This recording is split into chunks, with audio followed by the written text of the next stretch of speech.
दोस्तों, एक वक्त था जब गोविंदा का नाम सुनते ही थिएटर हाउसफुल हो जाया करता था। 90 के दशक में अगर कोई अभिनेता कॉमेडी, डांस, रोमांस और मास एंटरटेनमेंट का बादशाह था तो वो सिर्फ गोविंदा थे। अगर मैं आपसे पूछूं कि 90 के दशक का सबसे बड़ा एंटरटेनर कौन था, तो ज़्यादातर लोगों के जहन में जो नाम सबसे पहले आएगा वो है गोविंदा। एक ऐसा अभिनेता जिसकी एंट्री पर ही लोग हंसते थे, जिसके डांस स्टेप्स पर पूरा भारत नाचता था और जिसके डायलॉग आज भी मीम्स और रील में जिंदा है। लेकिन आज वही गोविंदा ना फिल्मों में दिखाई देते हैं, ना किसी बड़े प्रोजेक्ट में नजर आते हैं। तो सवाल उठता है, क्या गोविंदा का दौर खत्म हो चुका है? क्या उनके पास अब पैसा नहीं है, या फिर उनकी कमाई के ऐसे रास्ते हैं जो आम लोगों को नज़र नहीं आते? आज की इस वीडियो में हम गोविंदा की ज़िंदगी, करियर और उनकी कमाई के हर पहलू को बिल्कुल सच्चाई के साथ समझेंगे। वीडियो को अंत तक देखिए, क्योंकि अंत में आपको एक बहुत बड़ी गलतफहमी टूटती हुई नजर आएगी। गोविंदा एक साधारण लड़के से सुपरस्टार तक। गोविंदा का असली नाम है गोविंदा अरुण आहूजा। उनका जन्म 24 दिसंबर 1963 को हुआ। उनका बचपन किसी फिल्मी परिवार के शाही माहौल में नहीं, बल्कि संघर्ष और गरीबी के बीच बीता। उनके पिता अरुण कुमार आहूजा खुद एक अभिनेता थे, लेकिन समय के साथ फिल्मी दुनिया उनसे दूर हो गई। घर की आर्थिक हालत अच्छी नहीं थी।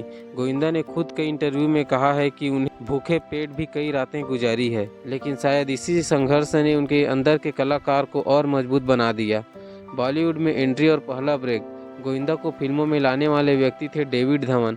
1986 में फिल्म इल्जाम से गोविंदा ने बॉलीवुड में कदम रखा। फिल्म चली नहीं, लेकिन गोविंदा की एनर्जी सबको नजर आ गई। धीरे धीरे 16 और शबनम आंखें, राजा बाबू, कुली नंबर 1, साजन चले ससुराल, हीरो नंबर 1 जैसी फिल्मों ने उन्हें जनता का सुपरस्टार बना दिया। 90 के दशक का राज, जब गोविंदा हर जगह थे। एक समय ऐसा था जब गोविंदा के बिना कॉमेडी फिल्म की कल्पना भी नहीं होती थी। उस दौर की सच्चाई, साल में 4-5 फिल्में एक के बाद एक सुपरहिट। हर डायरेक्टर गोविंदा को लेना चाहता था। उनकी फीस शुरुआत में कुछ लाख, फिर 1 करोड़, फिर 3 से 5 करोड़ प्रति फिल्म हो गई। 90 के दशक में 5 करोड़ रुपए आज के 20-25 करोड़ के बराबर थे। फिर अचानक सब कुछ क्यों बदल गया? गोविंदा अचानक फिल्मों से गायब क्यों हो गए? इसका जवाब किसी एक वजह में नहीं, बल्कि कई कारणों में छुपा है। बदलता हुआ सिनेमा। 90 के दशक का सिनेमा मसाला, कॉमेडी, गाने, डबल मीनिंग डायलॉग था। लेकिन 2000 के बाद का cinema multiplex, realistic cinema, content based फिल्में थी। गोविंदा नए ट्रेंड के साथ खुद को ढाल नहीं पाए। समय की पाबंदी। इंडस्ट्री में यह बात खुले तौर पर कही जाती है कि गोविंदा सेट पर देर से पहुंचते थे। बड़े प्रोजेक्ट में यह आदत महंगी पड़ जाती है। कई फिल्में सिर्फ इसी वजह से उनके हाथ से निकल गई। गलत फिल्म चयन। कुछ फिल्में बिना मजबूत स्क्रिप्ट, पुराने फार्मूले पर आधारित थे, जो बॉक्स ऑफिस पर बुरी तरह फ्लॉप हो गई। अब असली सवाल, गोविंदा कमाते कैसे हैं? अब आते हैं इस वीडियो के सबसे ज़रूरी हिस्से पर। जब गोविंदा फिल्में नहीं कर रहे तो पैसा कहां से आ रहा है? पुरानी फिल्मों से रॉयल्टी।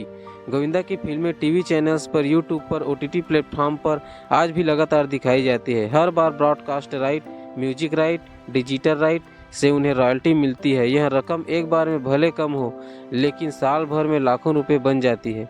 स्टेज शो और लाइव परफॉर्मेंस। गोविंदा आज भी शादी समारोह, कारपोरेट इवेंट, विदेशों में एनआरआई शो में परफॉर्म करते हैं, जिनके फीस लगभग भारत में 15 से 25 लाख और विदेशों में 30 से 50 लाख तक हो जाते हैं। अगर साल में 10-1500, मतलब कई करोड़ की कमाई। Real estate investment. गोविंदा ने अपने पीक करियर में स्मार्ट इन्वेस्ट किए। मुंबई और आसपास फ्लैट, घर, जमीन खरीद रखी है।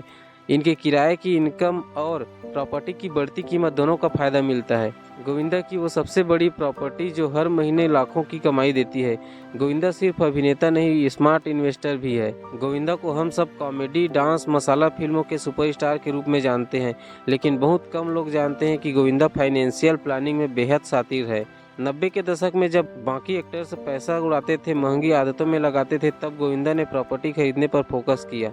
उन्होंने एक इंटरव्यू में खुद कहा था, फिल्में हमेशा नहीं चलती, जमीन हमेशा रहती है। यही से शुरू हुआ गोविंदा का रियल एस्टेट सफर। मुंबई गोविंदा की रियल एस्टेट जड़ है। जुहू गोविंदा का सबसे कीमती इलाका है, जो गोविंदा की सबसे चर्चित और महंगी प्रॉपर्टी है। मुंबई के जुहू इलाके में स्थित उनका बंगला, जिसका अनुमानित कीमत 15 से 18 करोड़ रुपए है।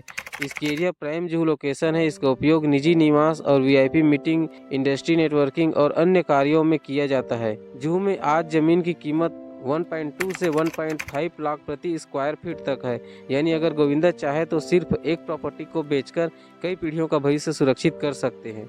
अंधेरी रेंटल इनकम मशीन। गोविंदा के पास अंधेरी वेस्ट और ईस्ट में कई फ्लैट्स और कमर्शियल यूनिट्स हैं जिनका औसत किराया 80,000 से 1.2 लाख से ज़्यादा है। 4-5 लाख प्रति महीना और सालाना कमाई लगभग 50 से 60 लाख सिर्फ अंधेरी से होता है। अब आते हैं कमर्शियल प्रॉपर्टी पर। असली कमाई यही से होता है। लोअर परेल और गोरेगांव। मीडिया रिपोर्ट के अनुसार गोविंदा ने फिल्मों के पीक समय में कमर्शियल ऑफिस स्पेस में निवेश किया जिनका लोकेशन लोअर परेल और गोरेगांव फिल्म स्टूडियो एरिया के पास है। इसके किराएदार प्रोडक्शन हाउस, एड एजेंसियां, कारपोरेट ऑफिस है जिसका अनुमानित रेट 6 से 8 लाख और सालाना 70 से 90 लाख यानी सिर्फ कमर्शियल प्रॉपर्टी से गोविंदा करीब 1 करोड़ रुपए सालाना कमा लेते हैं। गोविंदा मूल रूप से उत्तर भारत से जुड़ाव रखते हैं। इसी वजह से उन्होंने दिल्ली एनसीआर में भी रियल एस्टेट में निवेश किया जिनके लोकेशन है नोएडा, गाजियाबाद का हाई ग्रोथ एरिया। वर्तमान में इनका अनुमानित वैल्यू 8 से 10 करोड़ रुपए तक है। इसके अलावा गोविंदा के परिवार का उत्तर प्रदेश से गहरा नाता है। मीडिया सूत्रों के मुताबिक गोविंदा के पास यूपी में कृषि भूमि और रेजिडेंशियल जमीन है जिनके लोकेशन कानपुर, लखनऊ के आसपास है। इनका उद्देश्य लॉन्ग टर्म होल्डिंग, भविष्य में डेवलपमेंट है। ऐसी जमीन से सीधी कमाई भले कम हो लेकिन वैल्यू 10-20 गुना बढ़ चुकी है। फार्म हाउस और वीकेंड। रिपोर्ट के अनुसार गोविंदा के पास मुंबई के बाहर एक फार्म हाउस भी है जिसका उपयोग निजी शूटिंग और प्राइवेट इवेंट में होता है। इसका अनुमानित कीमत 6 से 8 करोड़ तक है। कई बार इसे शूटिंग और प्राइवेट इवेंट के लिए किराए पर दिया जाता है। अब सवाल ये है कि गोविंदा ने ये सब कैसे किया। गोविंदा की सबसे बड़ी समझदारी थी समय पर निवेश, जमीन पर भरोसा, फालतू खर्चे से दूरी, लॉन्ग टर्म सोच। जब बाकी सितारे डाउनफॉल में कर्ज में डूबे तब गोविंदा किराए की इनकम पर आराम से टिके रहे। तो दोस्तों, गोविंदा आज फिल्मों में कम दिखते हैं लेकिन रियल एस्टेट की दुनिया में वो आज भी सुपर हिट है।